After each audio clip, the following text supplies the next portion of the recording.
Okay, Assalamualaikum warahmatullah. Today we have a patient. His name is Muhammad Asad. Yeah. So he is from Bangladesh.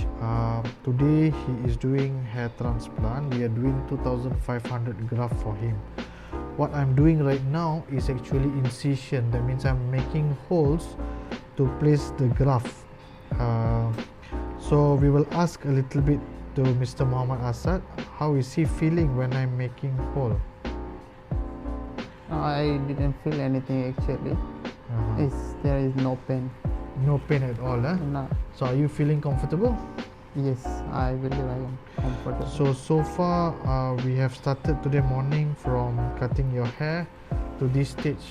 So far everything is comfortable for you?